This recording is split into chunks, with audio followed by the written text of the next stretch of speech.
स्वागत है आप सबका जय सच्चे की। हरे कृष्णा।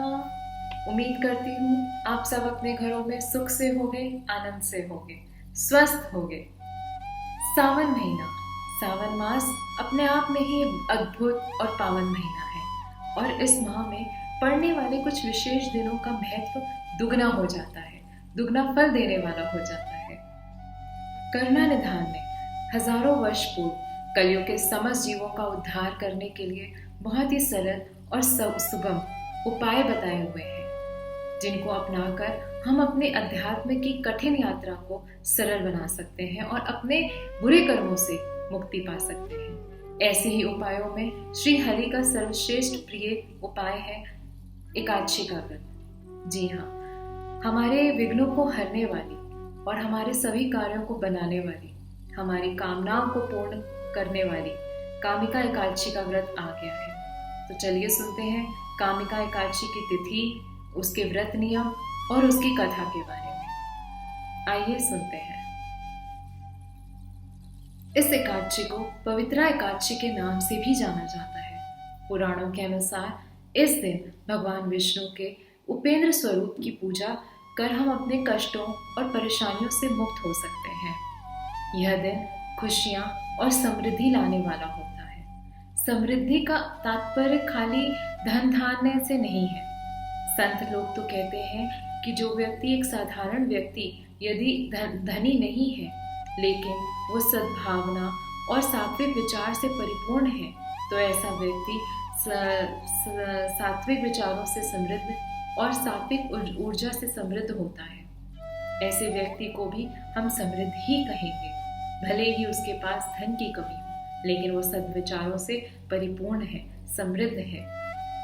तो चलिए आगे हम कामिका एकादशी के बारे में विस्तृत से जानते हैं। 16 जुलाई 2020 गुरुवार का दिन सावन के कृष्ण पक्ष की एकादशी तिथि है। यह तिथि 15 जुलाई की रात्रि से ही प्रारंभ हो जाएगी। 15 जुलाई को रात्रि के 10:19 से लेकर एकादशी का प्रारंभ होगा और इसकी समाप्ति 16 जुलाई रात्रि में 11:44 पर होगी। पारण का शुभ समय होगा 17 जुलाई 2020 को 5:57 से लेकर 8:25 सुबह के बीच एकादशी व्रत का पारण आप कर सकते हैं। एकादशी के दिन क्या नहीं करना चाहिए? एकादशी के दिन तुलसी को नहीं तोड़ना चाहिए। तुलसी पत्र हमेशा एक दिन पहले ही तोड़कर अपने पास रख लें, और यदि आप तुलसी तोड़ना भूल गए हो तो जो गमले में पत्ते गिरे हों उनसे उसका इस्तेमाल करें, या फिर आपने जो पहले यूज़ कर ली है उसी को धोकर यूज़ कर सकते हैं, क्योंकि तुलसी पत्र कभी झूठा नहीं होता। तो एकादशी के दिन कभी भी तुलसी पत्र ना तोड़ें, ना ही तुलसी में जल दें। एकादशी के दिन चावल का सेवन भी नहीं करना चाहिए। यह व्रत तीन दिवसीय होता है, तो ये नियम आपको 3 दिन तक पालन करना चाहिए। तो चावल आपको 15 रात से छोड़ देने चाहिए। 15 रात को भी आपको हल्का सात्विक भोजन खाएं। कोशिश करें शाम को ही खा लें और रात्रि से आपका व्रत शुरू हो जाए। व्रत आप 16 तारीख को रखेंगे और 17 तारीख की सुबह पारण करेंगे। तो चावल एकादशी के व्रत में वर्जित है। क्या करना चाहिए? तुलसी के आगे सुबह और शाम दीपक जरूर जलाएं। श्री हरि की पूजा करें, सुबह जल्दी उठें। व्रत रखें और पूजा ना करें, ये ठीक नहीं है। तो व्रत रख रहे हैं तो पूजा जरूर करें, सुबह जल्दी उठें। को अगर आपने ठाकुर जी का विग्रह विराजित किया हुआ है तो पंचामृत से उनका अभिषेक करें, सुंदर वस्त्र पहनाएं, फल फूल माला चढ़ाएं। इस दिन पीले फल फूल माला का विशेष महत्व है, तो अगर हो सके तो पीले रंग का इस्तेमाल ज्यादा करें।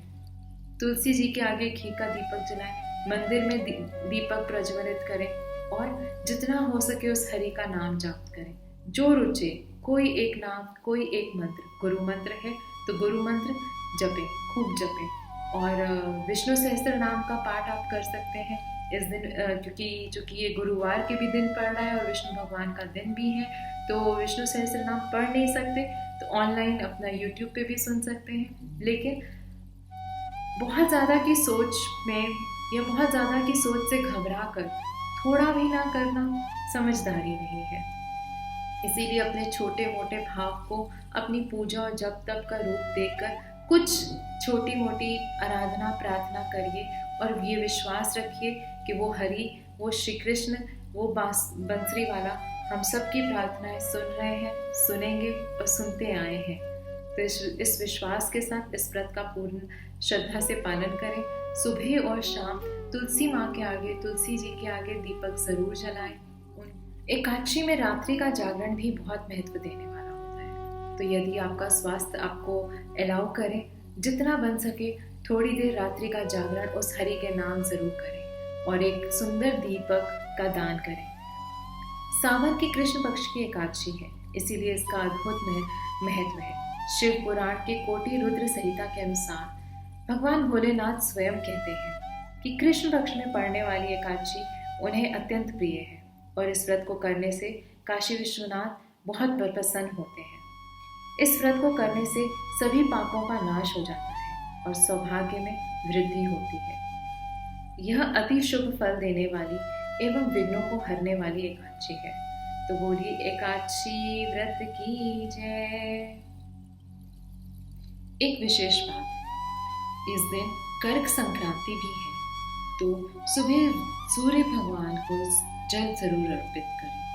मेरी दादी सूर्य भगवान को कभी भी सादा जल अर्पण नहीं करती थी। उस जल में सिंदूर, फूल, अक्षत, चीनी के कुछ दाने जरूर मिलाकर तब सूर्य नारायण को जल देती थी। तो आप भी सूर्य भगवान को उस दिन एकादशी के दिन अवश्य जल दें, यह शुभ कार्य होगा।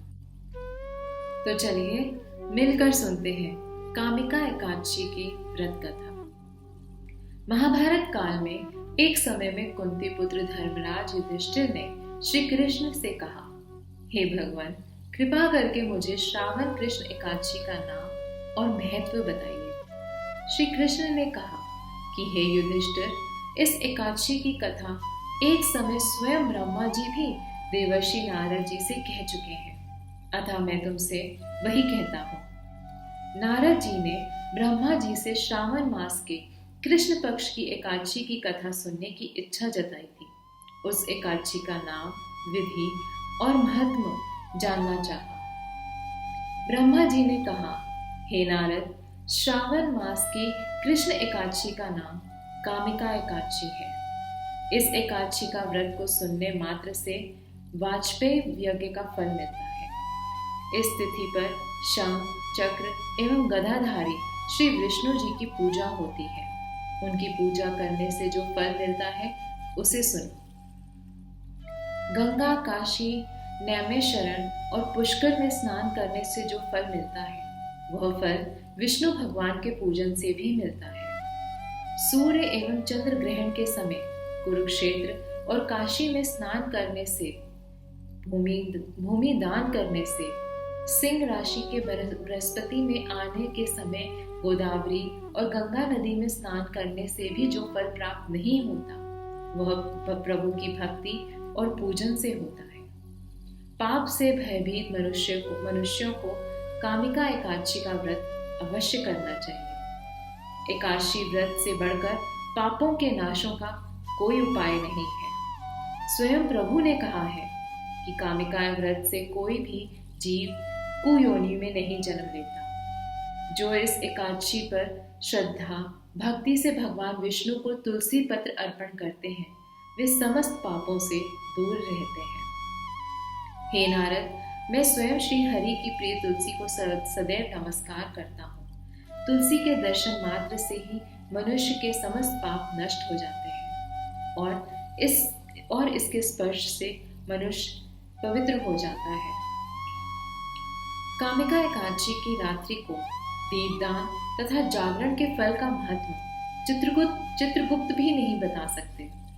जो इस एकादशी की रात्रि को भगवान के मंदिर में दीपक जलाते हैं उनके पितर स्वर्ग लोक में अमृत पान करते हैं तथा जो घी या तेल का दीपक जलाते हैं वे 100 करोड़ दीपकों से प्रकाशित होकर सूर्य लोक को जाते हैं। ब्रह्मा जी कहते हैं कि हे नारद, ब्रह्म हत्या तथा भ्रूण हत्या आदि पापों को नष्ट करने वाली इस कामिका एकादशी का व्रत मनुष्य को यंत्र के साथ करना चाहिए। कामिका एकादशी के व्रत का महत्व श्रद्धा से सुनने और पढ़ने वाला मनुष्य सभी पापों से मुक्त होकर विष्णु लोक को जाता है। बोलिए श्री विष्णु भगवान की जय। कामिका एकादशी व्रत की जय। तुलसी महारानी की जय। व्रत और पूजा में जितना हो सके उतना पवित्रता का ध्यान रखना चाहिए। स्वच्छ मंदिर हो, स्वच्छ वस्त्र धारण किए हो, सुंदर शांत एवं सुगंधित वातावरण हो, और फिर आप अपने भाव से शांत मन से उस जगन्नाथ को पुकारेंगे तो वो करुणा निधान हमेशा हमारी आवाज़, हमारी पुकार सुनेंगे और वो सुनते आए हैं। इस विश्वास के साथ पूजा करें, संकल्प लें अपने व्रत का, और जो बन सके, जो आराधना आपसे बन सके, हम मुझसे बन सके, हम सबको करनी चाहिए। अब मैं चलती हूँ। उम्मीद है आप लोगों को अच्छा लगा होगा, आपका स्वास्थ्य अच्छा रहे, आप सब अच्छे से रहें, इसी कामना के साथ जय श्री कृष्णा, हरे कृष्णा, जय सच्चे की। अगर ये वीडियो पसंद आया हो तो लाइक ज़रूर कर दीजिएगा। Thank you so much. Hari बोल।